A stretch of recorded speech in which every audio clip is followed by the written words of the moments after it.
Sharon.M.Atkinson, the Guidebook Design. Today is Wednesday, September 17, 2025. I'm with this guitar that I purchased from Antique Marketplace, $29. The cover of it is peeling up from the belly of it. It's a sad guitar, but somebody put it for sale and I bought it. That's the kind of money I have. It plays. I want to practice 7 songs. I eventually want to play them well. I bought this in July 2025, just this year, just 2 months ago. Now it's September 17th. And the songs I want to practice is Lean on Me, are number 1, Lean on Me, and I Love Her. That's Lean on Me by Bill Withers. A Beatles tune, and I Love Her, or / him. The name of the song is And I Love Her, I believe that's the name. Another Beatles song, If I Fell in Love with You. Another Beatles song, Yesterday. Indeed. So, these Beatles songs, which I have here, 1, 2, 3. I have a Bill Withers song, Lean on Me. I have a song by Russell Watson, It's Been a Long Road, theme from Enterprise. I have Hide, a song by Creed, the rock group. And I have a song by Eric Clapton, If I Could Change the World. These are the songs that I'd like to practice. That makes 7. I started to practice Lean on Me July 2025. I started to practice And I Love Her August 16, 2025. I started practicing If I Fell in Love with You, July 2025. I started to practice Hide, that's by Creed, July 2025. No, I'm sorry, not Hide. If I Could Change the World, I started to practice that on July 2025. Hide, I started to practice August 17, 2025. And 2 songs that I haven't touched yet, at least in this recent time, further back, about 40 years ago. It's been that long. I started the practice of It's Been a Long Road and Yesterday. But now, 40 years forward, I can't recall it, so I have to try to figure out notes for it, going by ear alone, and then see what I can do with it. The songs that I've completed in putting together notes, that would be Bill Withers' Lean on Me, the Beatles' And I Love Her, the Beatles' If I Fell in Love with You, and Eric Clapton's song, If I Could Change the World. Those are the ones I did from the beginning to the end, complete. As well as practice it, but it doesn't mean I play it well. It just gives me something to do, fill up time, so I can say I could play some music on the guitar. The quality of it is in question. Every once in a while it comes out well, but sometimes, more often than not, it has these definite flaws and hiccups. I'm going to play today 2 of those songs, Lean on Me, and I'm going to play Hide. And Hide is only bits and pieces that I put together. I could do the complete thing in getting the notes, but I don't want to do it right now. I don't want to labor on it because I've gotten the cognizant awareness that I'm being monitored. And some of the people who are monitoring me, it's already bad enough that they're doing that and that I have no privacy, but they're also claiming credits for the little bit I can do. Put some notes together, and they're saying it's their notes, and they can play the guitar and how much better they can play it than I can, and how I'm just a mess and I can't do it, and why don't they let, whatever, they go on and on and on, as if I've done something to them by privately sitting in my own space, just strumming the guitar, clanging on it. Whatever I'm doing on it's just mine to do. But now they're degrading and devaluating me and saying, oh, I'm such a mess up.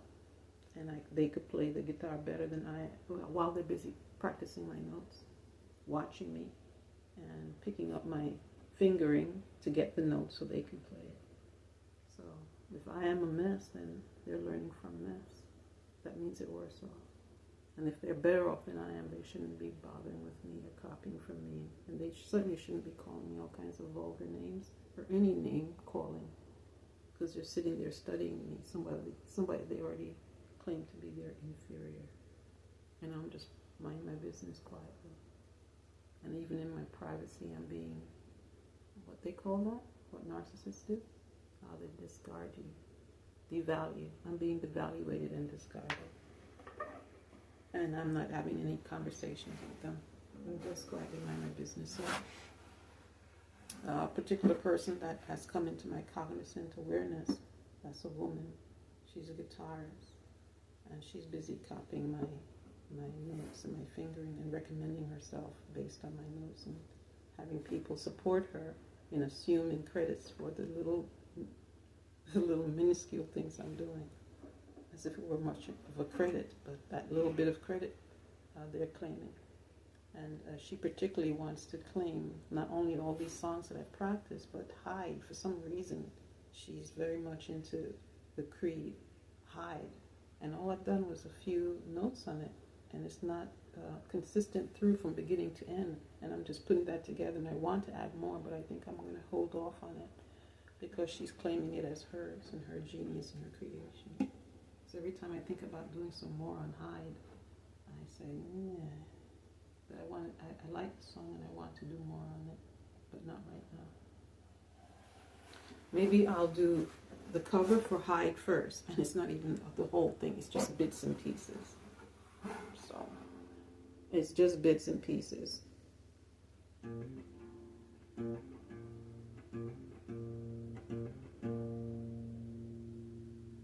Okay.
that was bits and pieces, and I would like to stretch it out and make a complete song, but I'd only be giving somebody food to eat, and then they turn around and bite, and I wasn't trying to feed that dog.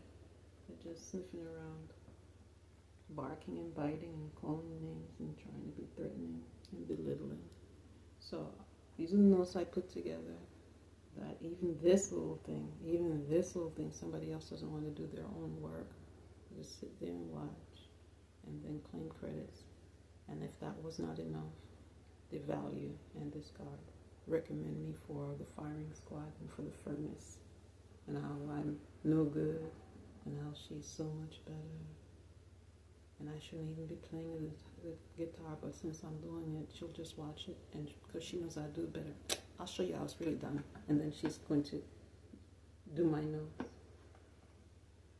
And I don't get a shout out or a credit, because according to them I don't exist and I'm worthless, right?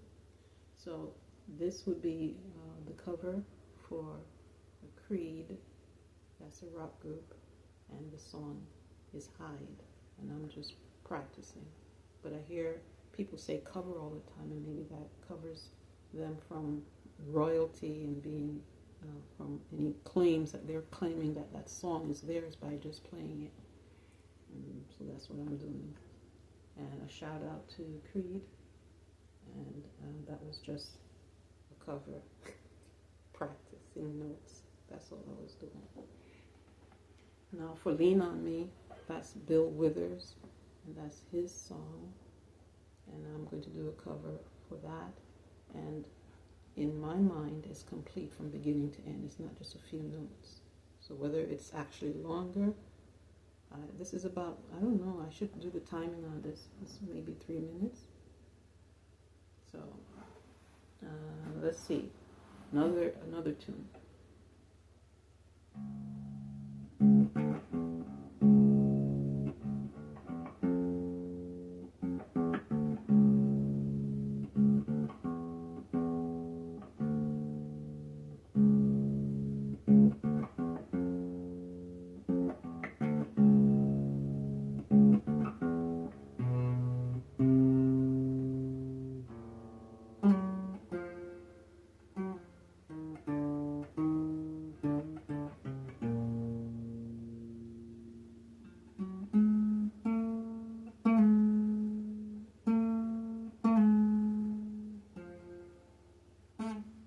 Let's do it again.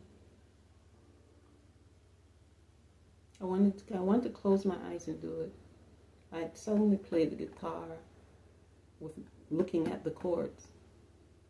I feel I should look at the notes rather, because probably will help me play better since I'm doing this and taping it, but it's not helping. So let me close my eyes and do it, because that's the way I usually do it.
version of Lean On Me, a cover to Bill Withers' Lean On Me. And I think I'll conclude. I did about 4 takes on this already. Too long, too verbose. And now I have these 2 on tape. And those are hopefully my fingering showed up, because I wanted to show that these are the fingering that I was practicing. And as I mentioned, that one is complete, Lean On Me. And I Love Him is complete. If I Fell in Love with You is complete.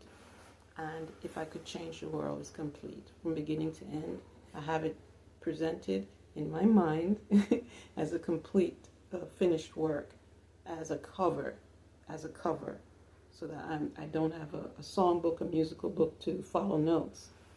And so I had to do that in my mind and then practice fingering. And what's left, again, it's been a long road. Theme from Star Trek Enterprise.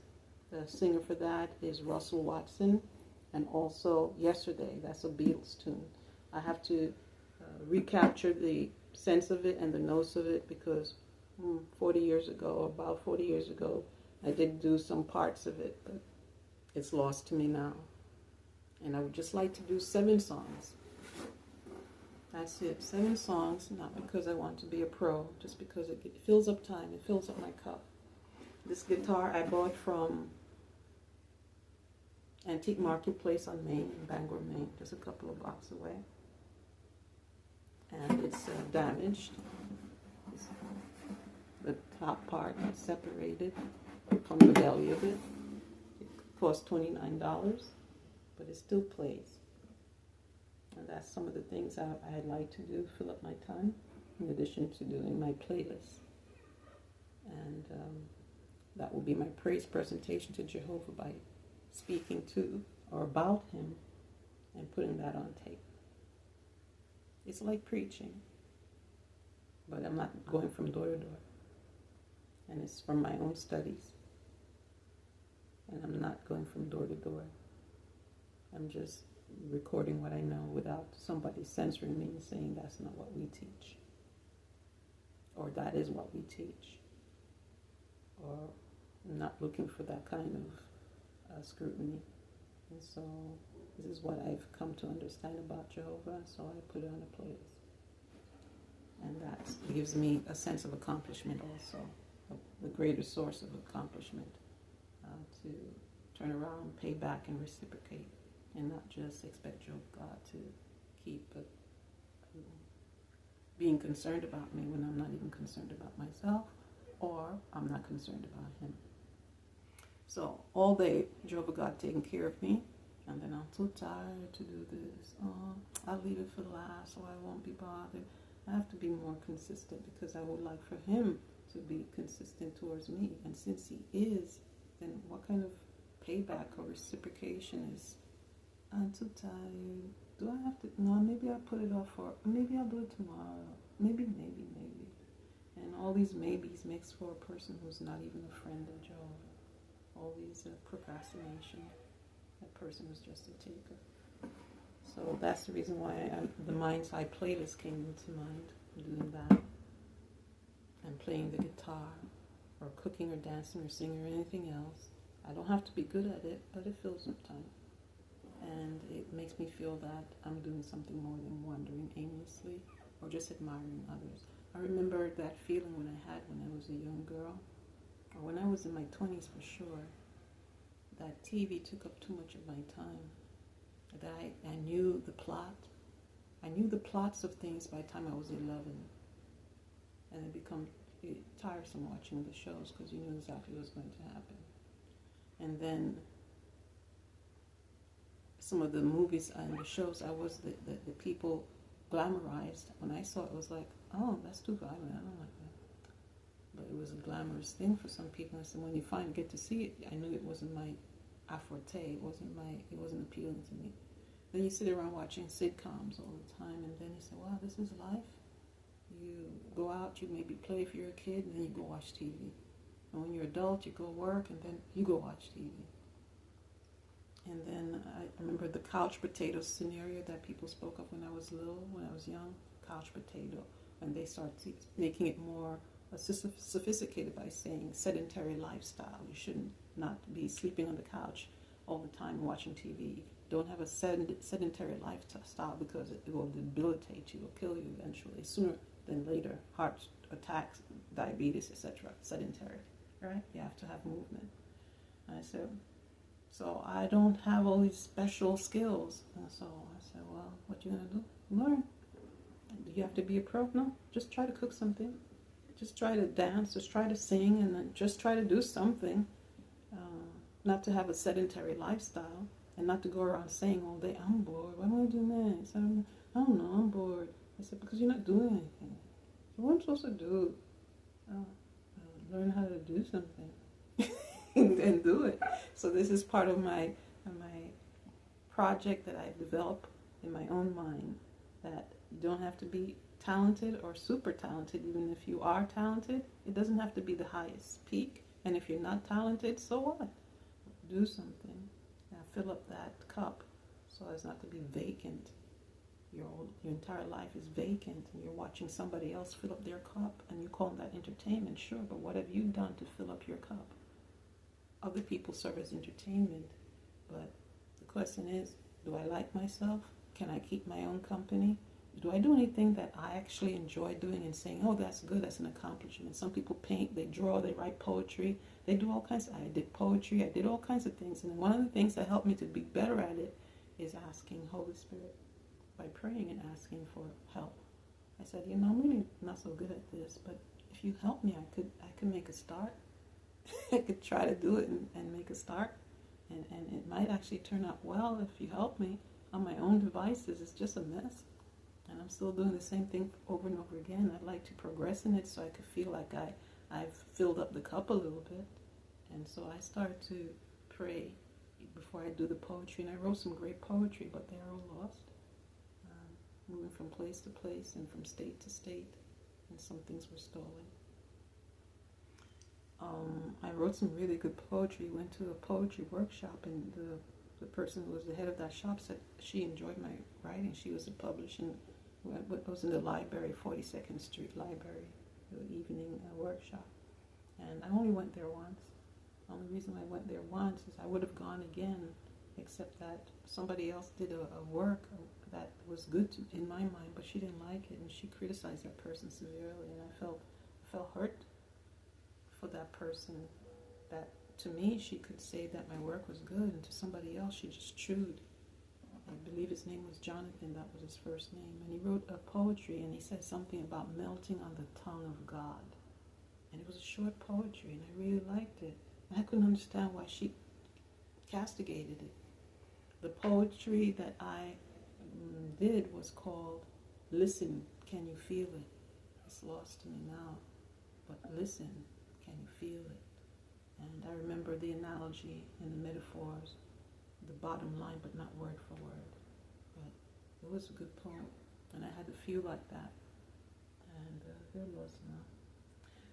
So whatever it is that I try to do, I put them on an online email, and then that was locked out of that email. So it's someplace in cyberspace, thrown about the place, or somebody else has claimed it. So I try to store it online. I don't know if that was a good idea, especially since I couldn't get back in because I forgot my password. And then when I tried to get back, when I remembered my password, they kept locking me out. When I called them, they said, sorry, we're not helping you with that. And whatever, they wouldn't help me to reset. But so it's lost now. At any rate, that's how it is. Sharon.M.Atkinson, this is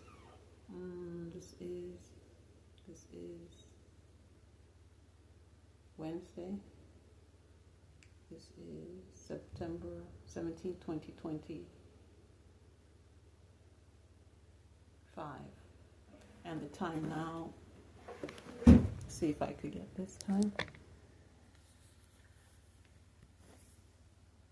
It's 3:52 p.m. Is there anything else I should say?